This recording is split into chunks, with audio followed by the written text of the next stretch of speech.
Hello friends, welcome to your channel catalyst Soni and this is Soni Singh. Friends, आज मैं आप लोगों के लिए कंटेम्प्रेरी ऑफ इंडिया के जो इंपॉर्टेंट क्वेश्चंस है वो लेकर के आई हूँ।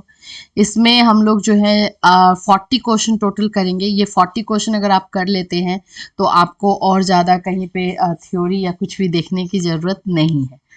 एक और मैं आपको चीज़ बता दूं कि अभी इतने शॉर्ट टाइम में जो है हर जगह पे एग्ज़ाम हो रहा है कि आप लोगों को पढ़ना, फिर से समझना और नोट्स बनाना उतना टाइम आप लोगों के पास है नहीं। इसीलिए हम लोग आप लोगों को बंच ऑफ क्वेश्चन जो काफ़ी इंपॉर्टेंट है वो हम लोग आपको दे रहे हैं और उससे आप लोग अपना जो है तैयारी कर सकते हैं। तो चलिए स्टार्ट करते हैं आज का वीडियो। आज का जो है important question contemporary of India का, जिसमें कि हम लोग आज क्वेश्चन देखेंगे 20 एंड फिर कल हम देखेंगे 20। इस तरह से टोटल 40 क्वेश्चंस देखेंगे। तो मैं वीडियो स्टार्ट करूँ फ्रेंड्स, उससे पहले जो भी हमारे चैनल पर नए हैं चैनल को सब्सक्राइब कर लीजिए एंड बेल आइकन को हिट कर दीजिए। देखिए फर्स्ट क्वेश्चन डेफिनेटली अगर ये कंटेम्प्रेरी से है तो एक ही क्वेश्चन आता है कॉन्स्टिट्यूशन, संविधान, हमारा भारतीय संविधान, इंडियन कॉन्स्टिट्यूशन के बारे में एंड एजुकेशन, इनके बारे में हमें जानना सबसे पहले बहुत ज़रूरी है। तो सबसे पहले हम लोग जो है इंडियन कॉन्स्टिट्यूशन को जानेंगे। सबसे पहले तो आप कॉन्स्टिट्यूशन जानिए, संविधान जानिए कि ये होता क्या है, इसके डेफिनेशन को जानिए, इससे क्या करना चाहिए, ये कितना ईजी बना देता है सारे प्रोसेस को, इसको हमको जानना है। एंड देन उसके बाद हम लोग को इंडियन कॉन्स्टिट्यूशन जो है उसके बारे में जानना है कि ये कब गठित हुआ था, कब जो है ये बना था, एंड इसके बारे में थोड़ा सा आपको डिस्क्राइब करना है। तो फर्स्ट क्वेश्चन देख सकते हैं, discuss the formation of constituent assembly and how did it frame the present constitution of India. तो आपको यहाँ पे कॉन्स्टिट्यूशन के बारे में जो लिखना है उसके साथ में आपको लिखना है कॉन्स्टिट्यूएंट असेंबली के बारे में, मतलब संविधान सभा के बारे में आपको लिखना है। ठीक है, इसी के बाद इस सेकेंड क्वेश्चन इससे जो अथवा में है मिलता जुलता है, भारत में संविधान निर्माण में संविधान सभा की भूमिका, मतलब कि जब कॉन्स्टिट्यूशन का निर्माण हो रहा था तो उसमें जो है संविधान सभा कॉन्स्टिट्यूएंट असेंबली की क्या भूमिका है, कॉन्स्टिट्यूएंट असेंबली जो है किस तरह से हेल्प की है इंडियन कॉन्स्टिट्यूशन के फ्रेम होने में। तो ये आपको ये करना। कॉन्स्टिट्यूएंट असेंबली थी क्या, वैसे उसमें कुछ सिलेक्टेड पर्सन थे, सिलेक्टेड लोग थे जिन्होंने संविधान के बारे में, संविधान को बनाने में मदद की, संविधान के बारे में सोचा, कौन कौन से उसमें जो है रूल्स आने चाहिए, कौन कौन से नियम होने चाहिए, सभी बातों को, छोटी छोटी बातों को ध्यान दिया, इस तरह से किया उन्होंने। फिर उसके बाद थर्ड में है भारतीय संविधान निर्माण की प्रक्रिया की विवेचना कीजिए। तो process of constitution making in India, मतलब जो संविधान निर्माण का प्रोसेस होता है उसके बारे में हमें बताना है। तो ये हो गया फर्स्ट क्वेश्चन। सेकंड क्वेश्चन है भारतीय संविधान के विभिन्न स्रोतों की विवेचना कीजिए। सोर्सेस ऑफ इंडियन कॉन्स्टिट्यूशन, मतलब ये कहाँ से जो है इंडियन कॉन्स्टिट्यूशन फ्रेम हुआ, कहाँ कहाँ से लिया गया है। तो जैसे कि आपको पता होगा कि हर एक कंट्री के कॉन्स्टिट्यूशन से कुछ न कुछ इन्फ्लुएंस है हमारा इंडियन कॉन्स्टिट्यूशन। स्पेशली जो है ये 1935 से प्रभावित है। जो 1935 इंडियन कॉन्स्टिट्यूशन का जो था, इंडिया एक्ट जो बना था, गवर्नमेंट ऑफ इंडिया एक्ट 1935, उससे इन्फ्लुएंस है। फिर बाकी कंट्रीज से भी इन्फ्लुएंस है जिनसे उनके संविधान से कुछ कुछ लिया गया है। तो ये सारे स्रोतों को, ये सारे सोर्सेस को आपको लिखना है। फिर यहाँ पे इसके जो और में क्वेश्चन है, भारत का संविधान कहाँ तक भारत सरकार अधिनियम 1935 से प्रभावित है। वही क्वेश्चन आ गया। अगर इन्फ्लुएंस होने की बात होती है तो सबसे ज़्यादा 1935 से इन्फ्लुएंस है एंड उसके बाद बाकी कंट्रीज से लिया गया है। तो यही आपको लिखना है कि ये 1935 से जो है किस तरह से इन्फ्लुएंस है, उसको बताना है। थर्ड नंबर क्वेश्चन देखिए, भारतीय संविधान उधार का थैला है, ऐसा बोला जाता है। जैसे कि बहुत सारी चीज़ों के बारे में कुछ नाउन, कुछ स्टेटमेंट दिया जाता है, तो उसी तरह से इंडियन कॉन्स्टिट्यूशन को भी एक नाउन दिया गया है, उधार का थैला बोला जाता है, बैग ऑफ बोरोइंग्स बोला जाता है। क्यों बोला जाता है इस पे कमेंट करना है। तो इसको थोड़ा सा मैं आपको शॉर्ट में बता दूं। इसको इसलिए बोला जाता है क्योंकि जब इंडियन कॉन्स्टिट्यूशन बना तो उस समय हमारे इंडिया के पास के लोगों के पास उतना कुछ आइडिया नहीं था। तो वो हर जगह से वो ऐसा बनाना चाहते थे कॉन्स्टिट्यूशन कि वो परफेक्ट हो, उसमें कोई कमी ना हो। तो हर जगह से कुछ ना कुछ लिया गया है। सबसे ज़्यादा 1935 में जो रूल्स बने थे, जो एक्ट बना था, उससे लिया गया। फिर अमेरिका से लिया गया, फिर उसके बाद से ऑस्ट्रेलिया से लिया गया, आयरलैंड से लिया गया, बहुत सारे कंट्रीज से सारी चीज़ों को सिलेक्ट करके फिर लिया गया। इसीलिए इसको उधार का थैला बोला जाता है। लेकिन आपको इसको थोड़ा और डिटेल में लिखना है और किन से क्या क्या चीज़ें ली गई हैं वो बहुत अच्छे से लिखना होगा। जैसे अमेरिका से ही क्या लिया गया, आयरलैंड से क्या लिया गया है, सब कुछ आपको थोड़ा डिटेल में लिखना पड़ेगा। नेक्स्ट इसका 8वां में क्वेश्चन है, भारत संविधान पर अनेक देशों के संविधानों का प्रभाव पड़ा है। मतलब कि ये इन्फ्लुएंस जो है बहुत सारे कंट्रीज से है, तो ये कैसे है इसकी आपको विवेचना करनी है। 4th नंबर है, भारतीय संविधान की प्रस्तावना की आलोचनात्मक समीक्षा कीजिए। जो यहाँ पे प्रिम्बल जो है, इसका प्रस्तावना जो है, जब भी इंडियन कॉन्स्टिट्यूशन है उसके स्टार्टिंग में जो है प्रस्तावना है, उसके बारे में आपको क्रिटिसाइज करना है उसको और उसके बारे में बताना है। तो एक्चुअली में बोला जाता है कि जो प्रिम्बल है, जो प्रस्तावना है, वो इंडियन कॉन्स्टिट्यूशन का हार्ट है, बैकबोन है। मतलब कि वो एक तरह से आप बोल सकते हो कि पूरा शॉर्ट समरी है जो कि हमारे संविधान में बना हुआ है। वो सब कुछ हमें हमारे प्रस्तावना में ही देखने को मिल जाता है, प्रिम्बल में देखने को मिल जाता है। तो इसका आलोचनात्मक समीक्षा करना है, मतलब क्रिटिसाइज करना है इसको। फिर है, भारतीय संविधान की प्रस्तावना की मुख्य विशेषता बताना है। मतलब कि जो भारतीय संविधान के प्रिम्बल हैं, जो अभी हम लोग प्रस्तावना की बात करें, इसमें ये कैरेक्टरिस्टिक, उसकी विशेषताओं के बारे में पूछा गया है। प्रस्तावना भारतीय संविधान की अंतरात्मा है। जैसे भी मैं आपको बोल भी रही थी, प्रस्तावना काफी इंपॉर्टेंट है भारतीय संविधान में, इंडियन कॉन्स्टिट्यूशन में। तो किस तरह से इंपॉर्टेंट है वो आपको लिखना है। भारतीय संविधान की प्रस्तावना के मुख्य लक्षणों का वर्णन कीजिए और उनके महत्व के बारे में बताइए। ये है 8वां में क्वेश्चन। फिर है, प्रस्तावना भारतीय संविधान की कुंजी है। एक और आपको नाउन देखने को मिलेगा। प्रस्तावना को जो है संविधान की कुंजी बोला जाता है। वो कैसे बोला जाता है, क्यों बोला जाता है, उसके ऊपर आपको जो है वो डिटेल में लिखना है और उसकी विशेषताओं को भी लिखना है। प्रस्तावना के आधार पर भारतीय संविधान की विशेषताओं को लिखना है।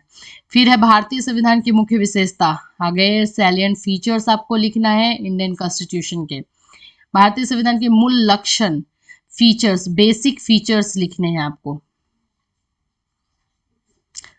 शिक्षा को समवर्ती सूची में क्यों रखा गया है, क्यों शिक्षा को जो है कॉन्करेंट लिस्ट में रखा गया है, ये आपको बताना है। इसका रीजन भी आपको अच्छे से पॉइंट वाइज जो है क्लियर करना है। फिर उसके भारतीय संविधान में शिक्षा के समवर्ती स्तर की विवेचना कीजिए। अगेन इसको क्यों रखा है कॉन्करेंट में, इसको आपको बताना है। शिक्षा से संबंधित नीतियों, अधिनियमों तथा प्रावधानों का वर्णन कीजिए। Describe the policies, act and provisions related to education. मतलब कि इंडियन एजुकेशन में कौन कौन से पॉलिसीज, कौन कौन से प्रोविजंस, कौन कौन से एक्ट हैं जो कि इंडियन एजुकेशन को जो है वो डिस्क्राइब करते हैं और उनके बारे में बनाए गए हैं। फिर है हमारा वंचित वर्ग की से आप क्या समझते हैं, इनके विभिन्न प्रकारों का वर्णन कीजिए। डिप्राइव्ड क्या होता है, तो बच्चे जो हैं डिप्राइव्ड तो 2-3 तरीके से होते हैं। कुछ बच्चे शिक्षा से डिप्राइव्ड होते हैं, कुछ उनके फिनेंशियल कंडीशन जो है फैमिली की वो अच्छी नहीं होती है, कुछ जो है कास्ट वाइज डिप्राइव्ड होते हैं, कुछ पॉवर्टी वाइज होते हैं।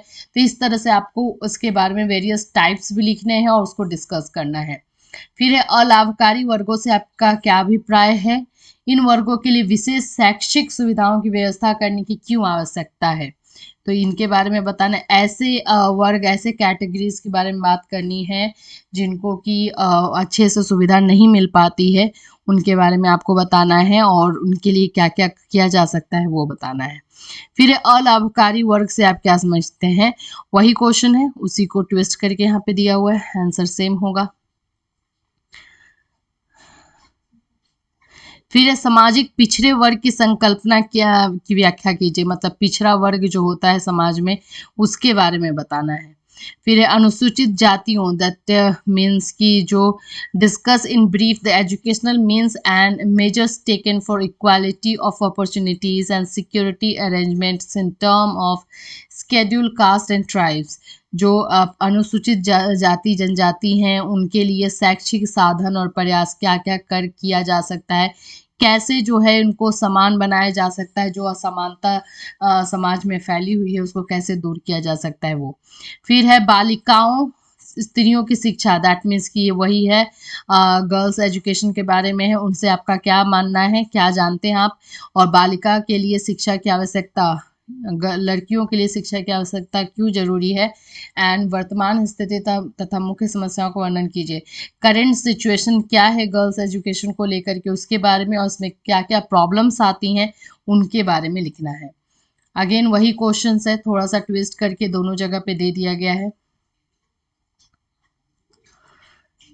लड़कियों की शिक्षा को बढ़ावा देने के लिए आप कौन कौन से सुझाव देंगे। अब आपको सॉल्यूशंस बताने हैं कि कैसे लड़कियों की शिक्षा को बढ़ाया जा सकता है, लड़कियों को पढ़ाया जा सकता है। फिर 40 नंबर में है स्त्री शिक्षा के उद्देश्य तथा स्त्री शिक्षा के हेतु किए गए प्रयासों का संक्षेप में वर्णन करें। क्वेश्चन सेम ही रहता है, बस थोड़ा सा ट्विस्ट करके दे दिया जाता है, आपको ध्यान देना है कि आंसर लिखना क्या है।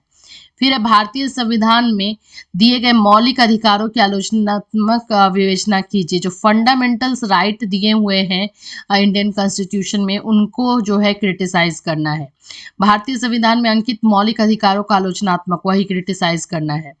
फिर 16 नंबर है मौलिक अधिकारों की विशेषताएं, मतलब फंडामेंटल राइट्स के फीचर्स के बारे में, कैरेक्टरिस्टिक के बारे में बताना है, इनके इम्पोर्टेंस को भी बताना है।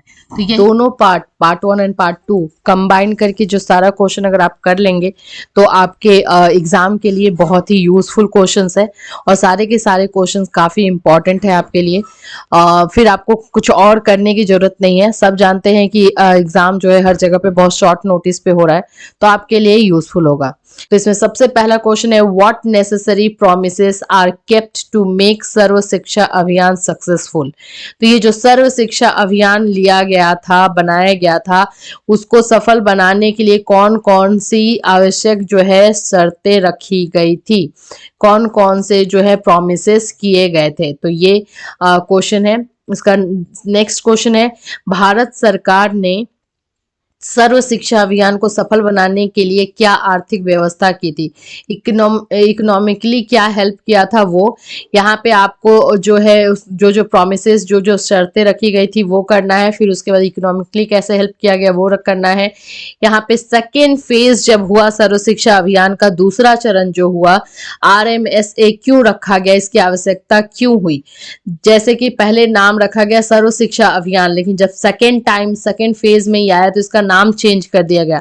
इसका नाम क्या हो गया, राष्ट्रीय माध्यमिक शिक्षा अभियान। तो इसका नाम क्यों चेंज किया वो क्वेश्चन जो है, चेंज करने की जरूरत क्या पड़ गई, ये क्वेश्चन है। ये राष्ट्रीय माध्यमिक शिक्षा अभियान RMSA की मूल जो है संस्तुतियों पर टिप्पणी लिखे। तो जो इसके रिकमेंडेशन जो किए गए हैं उसको हम लोग को लिखना है। फिर है सर्व शिक्षा अभियान का तीसरा चरण, फिर से तीसरा चरण भी आया। कौन कौन से राज्यों में प्रारंभ किया गया, सभी राज्य में नहीं हुआ था, किस किस राज्य में हुआ था वो आपको करना है, और क्यों हुआ था ये। फिर है ग्लोबलाइजेशन से है, तो ये है वैश्वीकरण क्या है, इसके लाभ हानि जो है, एडवांटेज डिसएडवांटेज उनको बताना है। फिर है what is meant by globalisation, what is its importance, importance को बताना है, और इसके अर्थ को, इसके डेफिनेशन को बताना है। फिर है भारत की अर्थव्यवस्था के उदारीकरण की वर्तमान नीति पर टिप्पणी लिखें। Policy of liberalisation of Indian economy, उस पर नोट्स लिखना है। ये क्वेश्चन है। ये सारे क्वेश्चन आपको रूल्स रेगुलेशन से है। फिर है निजीकरण से क्या अभिप्राय है। ये ऐसा चैप्टर है कि हो सकता है कि हर एक यूनिवर्सिटी में ना मिले, लेकिन मैक्सिमम यूनिवर्सिटी में रहता है। तो जहां पहले आप लोग मैच कर लीजिएगा कि ये चैप्टर आप में है कि नहीं, फिर क्वेश्चन लर्न कीजिएगा। भारत में निजीकरण के क्या कारण है, भारत में निजीकरण के लाभ व हानि को, मतलब कि इसके मेरिट और डिमेरिट्स को आपको करना है। सामान्य स्कूल के बारे में आप क्या जानते हैं, सामान्य निकटवर्ती स्कूल की आवश्यकता पर टिप्पणी लिखें। What do you understand by common school? Write a short note on need of common neighborhood school. क्यों जरूरत पड़ती है जो है नेबरहुड स्कूल की, स्पेशली जो है प्राइमरी प्री प्राइमरी के बच्चों के लिए ऐसी जरूरत क्यों होती है, ये लिखना है। फिर है समावेशी शिक्षा क्या होती है उसके बारे में, what is inclusive education and समावेशी शिक्षा की आवश्यकता तथा महत्व का वर्णन कीजिए। हम लोगों ने इस पे एक जो है लाइव क्लास जब हम कर रहे थे तो इंक्लूसिव एजुकेशन पे हम लोगों ने क्लास किया है।